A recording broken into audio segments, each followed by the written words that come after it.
राधे राधे दोस्तों, जय माता दी, जय श्री कृष्णा। मेरे चैनल में आप सबका स्वागत है। तो आज हम जय अवई माता की जय। तो आज हम आपको सुनाने जा रहे हैं एक ऐसी पवित्र कथा जो मातृत्व के प्रेम, त्याग और आशीर्वाद से भरी हुई है। ये कथा है अहोई अष्टमी व्रत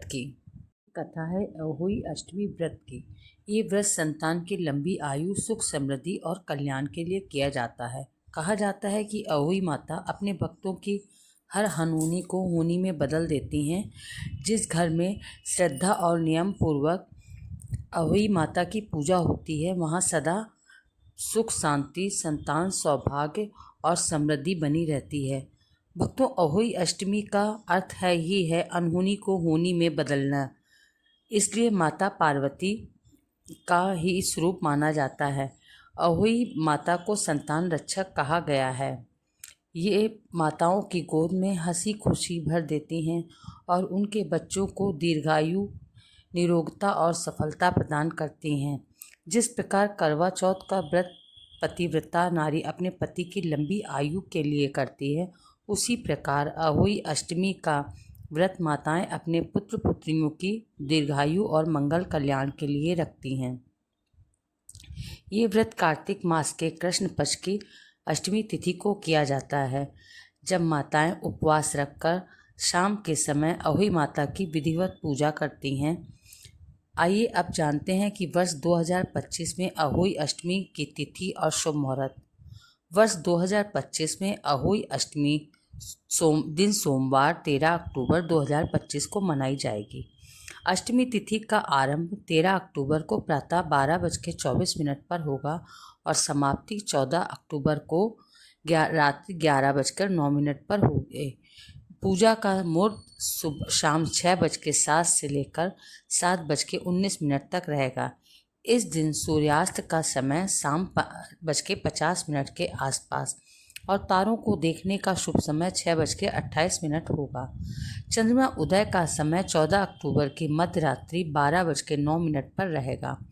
उदया तिथि की मान्यता के अनुसार व्रत 13 अक्टूबर 2025 को ही रखा जाएगा। इस दिन माताएं तारों को देखकर जल अर्पण करती हैं, अहोई माता की पूजा करती हैं, फिर अपने बच्चों की दीर्घायु की कामना कर व्रत का पारण करती हैं। अब सुनिए अहोई अष्टमी की वे पौराणिक कथा जो इस पवित्र व्रत की आत्मा है।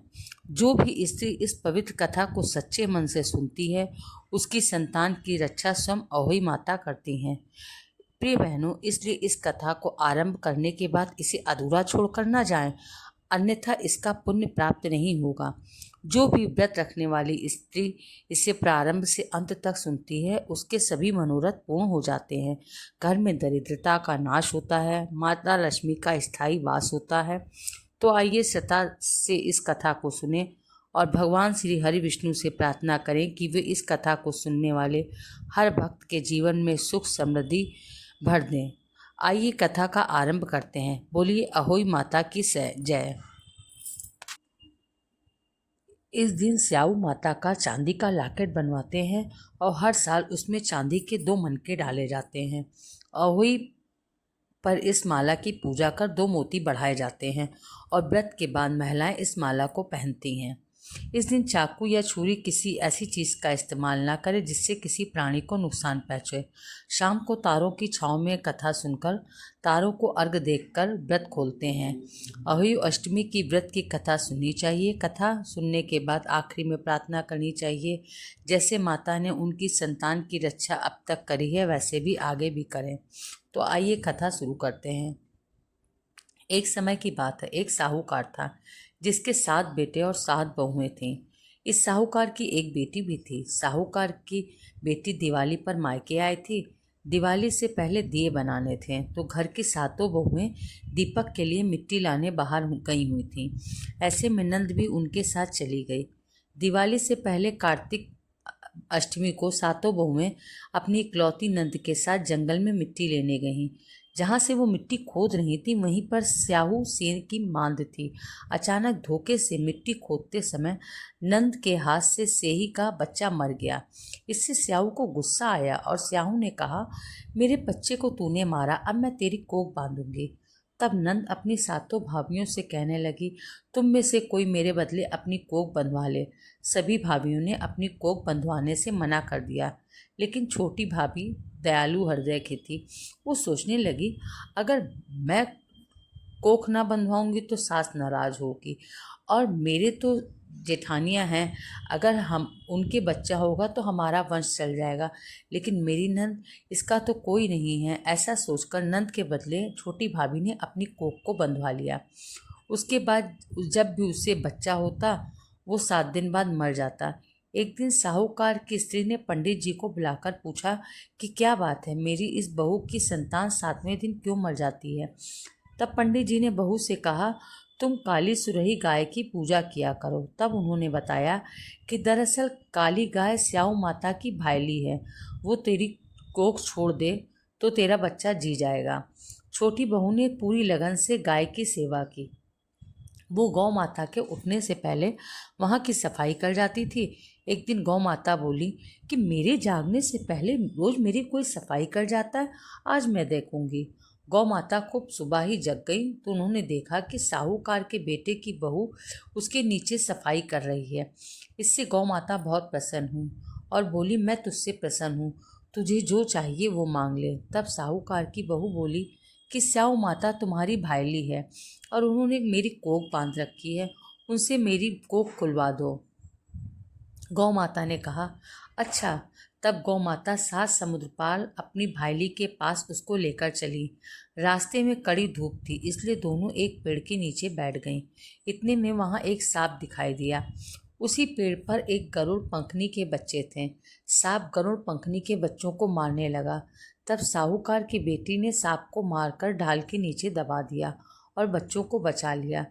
थोड़ी देर में गरुड़ पंखनी आई और वहां पर खून पड़ा देखकर साहूकार की बहू को चोंच मारने लगी। तब साहूकारनी बोली कि मैंने तेरे बच्चे को मारा नहीं है, बल्कि सांप तेरे बच्चे को डसने आया था। मैंने तो तेरे बच्चों की रक्षा की है। इससे गरुड़ पंखनी खुश हुई और बोली कि क्या मांगती हो, जो मांगोगी वो मिलेगा।